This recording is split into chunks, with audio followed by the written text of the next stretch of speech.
So this is different for you, being a part of a bush medicine workshop.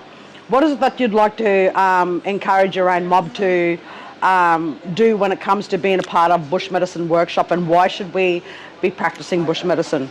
I think it's really, for me, my priority would be trying to get our younger ones coming along now, the younger culture, who are running around like headless chooks. They're in such disarray. Some of them don't know their culture. If they went out bush, they'd probably die of starvation. And it's things like that. It's just a continuation, for the continuation of our culture, I suppose. That's really important to me, because I'm saddened by the way that our younger ones are now getting more involved into what society is giving them with drugs and alcohol and things like that. And they just realistically have no idea. And I'm pretty passionate, or very passionate about just for the survival of our culture, I think. We see it all over Australia, but it's sort of hit more, like with me here, harder, because I come from this country and, affiliated with a lot of different tribal groups and clan groups within the area. And I think just to see some of our young ones, the way that they are now, we just they have no respect and no discipline, and I think getting back to culture and starting to identify with them, well, what's really important and where they come from, keeping them grounded, I think that goes a long way in getting them to instill their respect and culture, respect and discipline back into our kids, which they don't actually have now. And we're sometimes a little bit spoilt by what society's given our kids now. And I know that we have a few organisations, that are available to us and our people within the district. And sometimes it could be a good thing, but sometimes we've got to get back to the real nitty-gritty of culture, and I mean, identifying bush foods, just being able to find water, being able to identify what to eat, what medicines you can use, just some things like that, I think it's really important. But I think it's really important for our younger ones to try and get engaged. And we do have a few young ones that we have in mind that we might be able to get engaged with you guys, and which I think would be really beneficial for some of our young people. 100%, 100%.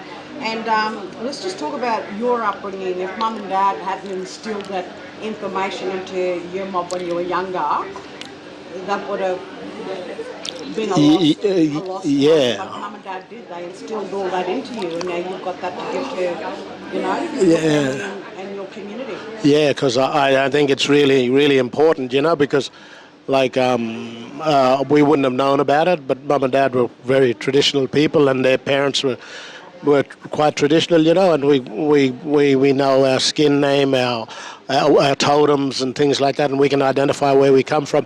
But sadly, some of our kids now, they don't even identify with skins.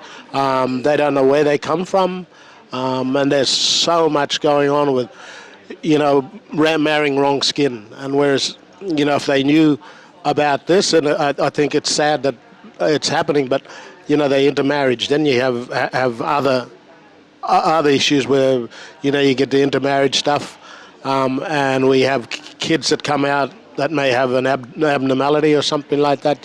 So I think it was really important, and I'm happy that my mum and dad had no formal education, westernized education, but they were very, very educated in the ways of our culture. And instill that into myself and my siblings, and we were able to move forward. And we're sort of still doing it ourselves, at my age, only 25, but we're still trying to integrate our culture. So we walk sort of in two worlds at the moment.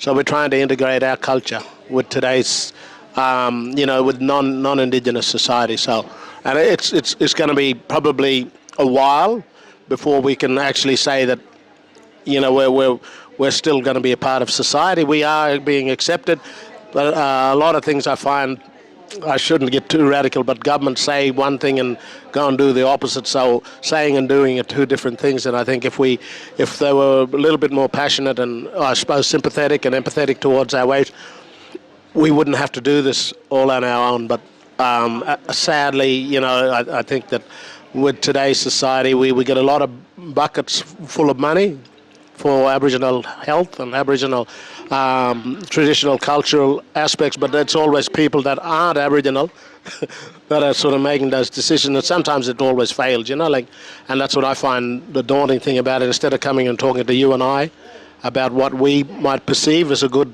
maybe a program like this one for our kids, they'll go and put buckets of money into a program that only lasts 6 months, and then it collapses because they have to create another program to address those programs. Whereas something like this that can be sustainable with extra funding and support from all involved, and not just us as Aboriginal people. I think non-Indigenous should be a part of it as well, be a part of the process. I think if we all do it together instead of me standing in front, you and I up front, and then non-Indigenous behind us, it shouldn't work like that. We should all be walking together and trying to address all these issues, I think.